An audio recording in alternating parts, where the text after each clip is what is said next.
तो dear students, class 12 का जो केमिस्ट्री का पेपर हुआ था उसका सोल्यूशन मैं आपके साथ डिस्कस कर रहा हूँ। इसमें फर्स्ट क्वेश्चन जो था वो बच्चों यहाँ पे ट्रिकी था कि when atoms are present at the corners of all 12 edges of a cube. अब देखिए एजेस का जो पॉइंट है यहाँ पे वो आपको कंफ्यूज करने के लिए दिया हुआ है, मतलब कि इसमें आप लोगों ने number of atom per unit cell जिसमें सारे के सारे एटम्स जो हैं वो कॉर्नर पे प्रेजेंट है उसी के बारे में ही आपसे पूछा गया है आंसर।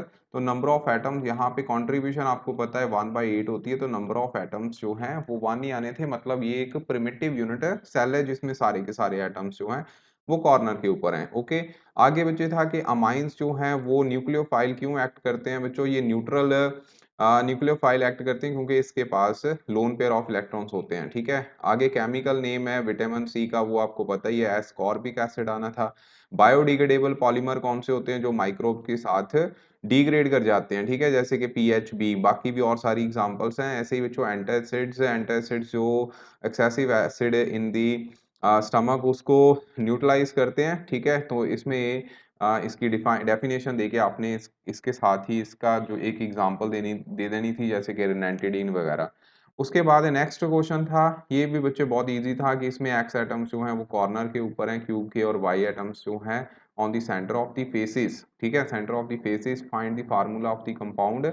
ओके, तो फेसिस की कंट्रीब्यूशन आप सभी को पता है 1/2 होती है। ठीक है, और 6 फेसिस होते हैं, बाकी इसमें कुछ नहीं है, सिंपल सा जो न्यूमेरिकल था, ज़्यादा कुछ डिफिकल्ट इसमें था नहीं, तो XY3 इसका फार्मूला आना था। उसके बाद आगे बच्चों haloarenes are chemically less reactive than the haloarenes, ये बच्चों आपने हाइब्रिडाइजेशन बेसिस पे इसका आंसर दे देना था, और साथ में यहाँ पे आप लोगों ने रेजोनेंस बेसिस जो है आंसर दे देना था। आपको ये क्वेश्चन बड़ी बार हमने करवाया हुआ है। ठीक है, कपलिंग रिएक्शन आप लोगों को सभी को पता ही है, इसमें आप फिनोल या फिर एनिलीन की बेंजीन डायोसियम क्लोराइड के साथ रिएक्शन करनी थी, पीएच कंट्रोल करने के बाद आपकी एजोडाई जो है वो बन जानी थी। ठीक है, आगे रीमर टीमर रिएक्शन थी, ये और पार्ट था, तो ये भी इजी था कि फिनोल की रिएक्शन होती है, इसमें आप क्लोरोफॉर्म यूज करते हो इन the presence of NaOH। Okay, बाकी जो बाई प्रोडक्ट वगैरह निकलेंगे उसके बाद लास्ट में आपने इसकी डाइल्यूट हाइड्रोक्लोरिक एसिड के साथ हाइड्रोलिसिस करवा देनी थी। ठीक है, तो बच्चों ये कन्वर्ट कर जाना था यहाँ पे सैलिसाइल एल्डिहाइड में। ठीक है, तो ये भी इजी क्वेश्चन था। उसके बाद नेक्स्ट फिनोल जो है वो ज़्यादा एसिडिक होती हैं अल्कोहल से, तो फिनोल का आपको पता ही है, जब ये अगर इसमें प्लस आर इफेक्ट के कारण रेजोनेटिंग स्ट्रक्चर्स होंगी, ठीक है, पॉसिबल होती, जिसके कारण जो OH बॉन्ड है वो वीक हो जाता है और रिलीज ऑफ H पॉजिटिव के कारण एसिडिक नेचर होती है, आपको पता है। उसके बाद जो फिनो ऑक्साइड बनता है वो भी बच्चे रेजोनेंस स्टेबलाइज्ड होता है। ये दोनों आंसर आप लोगों ने दे देने थे, लेकिन अल्कोहल का साथ में ये भी बताना था कि अल्कोहल के केस में ऐसा कुछ नहीं होता। ठीक है, ये HVZ रिएक्शन है, ये आपको पता ही है, कार्बोक्सिलिक एसिड्स की रिएक्शन है, क्लोरीनेशन एग्जांपल हम ले लेते हैं, इन the presence of red phosphorus यहाँ पे जरूर लेना था, और ऐसे कार्बोक्सिलिक एसिड लेने थे जिसके पास अल्फा हाइड्रोजन है, तो ये अल्फा क्लोरोएसिटिक एसिड जो है आपका फाइनल प्रोडक्ट जो बनेगा। आगे भी कंटिन्यू रिएक्शन हो सकता है। बेंजाल्डिहाइड लेस रिएक्टिव होता है फॉर्मेल्डिहाइड से, क्योंकि बेंजाल्डिहाइड के केस में आपने बताना था कि इसमें रेजोनेटिंग स्ट्रक्चर्स है, जिसमें जो कार्बोनाइल कार्बन है वो इलेक्ट्रोनेगेटिव एलिमेंट होने के कारण ऑक्सीजन इलेक्ट्रॉन अपनी तरफ खींचेगा, सिमिलरली बेंजीन अपने इलेक्ट्रॉन इस कार्बन को दे देगी, जिसकी वजह से यहाँ पे कार्बन कार्बन का डबल बॉन्ड आ जाता है और बच्चों इसकी रिएक्टिविटी कम हो जाएगी। लेकिन फॉर्मेल्डिहाइड के केस में ऐसा कोई रेजोनेटिंग स्ट्रक्चर आनी नहीं है, इसके वजह से इसकी रिएक्टिविटी जो है ज़्यादा होती है। इनफैक्ट बाकी एल्डिहाइड से अभी इसकी फॉर्मेल्डिहाइड की रिएक्टिविटी ज़्यादा होती है। आगे बच्चे रोजनमंड रिडक्शन थी, वो तो एसिड क्लोराइड की रिएक्शन है, आपको पता ही है, रिडक्शन करनी है बेरियम और प्लेटिनम, बेरियम सल्फेट और प्लेटिनम के केस में।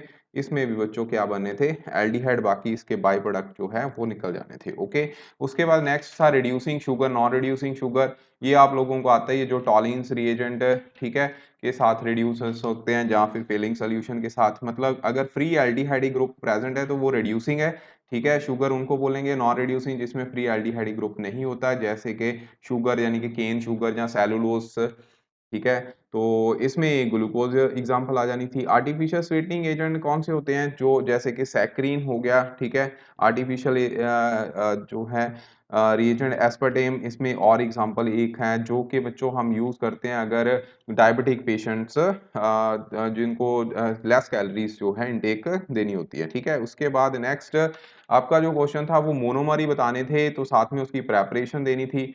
मोनोमर बच्चों आपको पता ही है हेक्सा मिथाइलिन डाइअमाइन, ठीक है? और साथ में एडिपिक एसिड, दोनों का आपने फार्मूला बहुत बार किया है, ये आपको आता होगा। नेक्स्ट मिथाइलामीन क्यों स्ट्रॉन्गर बेस है? कारण क्या है? यहाँ पे प्लस आई इफेक्ट आना था, ठीक है? उसके बाद क्लोरोबेंजीन बनानी है आपने एनिलीन से, तो ये कैसे बना पाओगे बच्चों? सबसे पहले आपने डाइएज़ोटाइज़ेशन रिएक्शन कर देनी है NaNO2 प्लस HCl की प्रेजेंस में, ठीक है? नाइट्रस एसिड यानी कि, ठीक है? ये भी आइस कोल्ड कंडीशन में हमने करनी होती है रिएक्शन, इसमें बेंजीन डायज़ोनियम क्लोराइड बनेगा।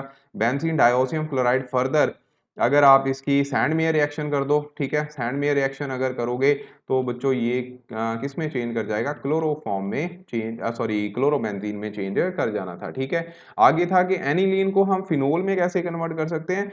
सिमिलर वे है बच्चों, एनिलीन को पहले इसकी डाइएज़ोटाइज़ेशन रिएक्शन कर दो, सेम रिएक्शन ही है, ठीक है? यहाँ तक डाइएज़ोटाइज़ेशन रिएक्शन सेम, उसके बाद इसमें वाटर ही डाल दो तो ये बच्चों फिर फिनोल में कन्वर्ट कर जाती है, इसका आंसर ये आना था। आगे था कि why secondary amine, secondary amine का आपको पता ही है इसमें ज़्यादा प्लस आई इफेक्ट रहेगा, तो ये ज़्यादा बेसिक होते हैं प्राइमरी अमीन से, ठीक है?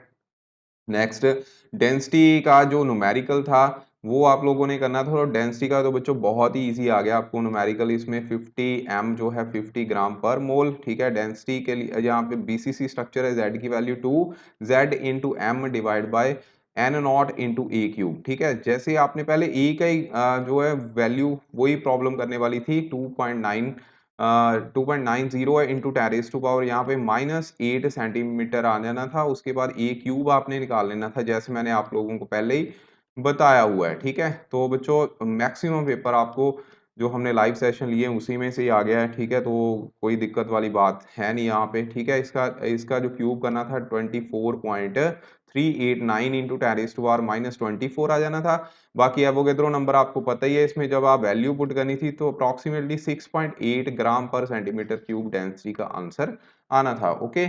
उसके बाद नेक्स्ट बच्चों सैंड में रिएक्शन, ठीक है? अभी करी Fittig reaction, Wurtz Fittig reaction आपको आती है, इसमें हमने जो है टॉल्यूइन बनाते हैं हम, ठीक है? एक क्लोरोबेंजीन लेके और दूसरा आपको पता है यहाँ पे मिथाइल क्लोराइड हमने यूज़ कर लेना है और सोडियम की प्रेजेंस में रिएक्शन कर देनी है।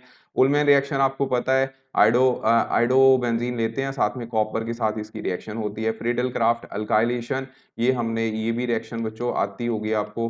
Friedel Crafts reaction in the presence of halogen carrier हम करते हैं एलसीएल3 की प्रेजेंस में, जिसमें ये मिथाइल ग्रुप ऑर्थो पोजीशन पे और पैरा पोजीशन पे जो है वो लगना था, ठीक है? 2 प्रोडक्ट यहाँ पे बनाने थे। हंट्स-डी रिएक्शन आपको आती है। ये बच्चों रिएक्शन जो है ब्रोमीन के साथ इन the presence of CCl4 silver carboxylic acid जो है हम लेते हैं, ब्रोमो अल्कीन बनेंगे, साथ में कार्बन डाइऑक्साइड और AgBr, ठीक है? तो इसमें कोई प्रॉब्लम नहीं है। SN1 SN2 तो हमने बहुत बार किया हुआ है, ठीक है? इसमें भी कोई दिक्कत नहीं आई होगी। ये है रिटेंशन, एक अलग सा क्वेश्चन है, लेकिन हमने ये भी किया था।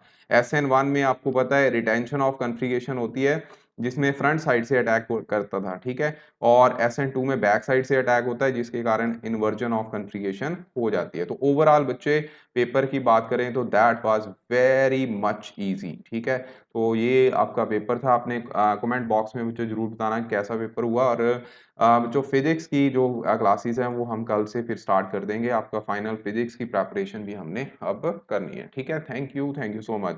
कमेंट बॉक्स में ज़रूर लिखना कैसा पेपर हुआ।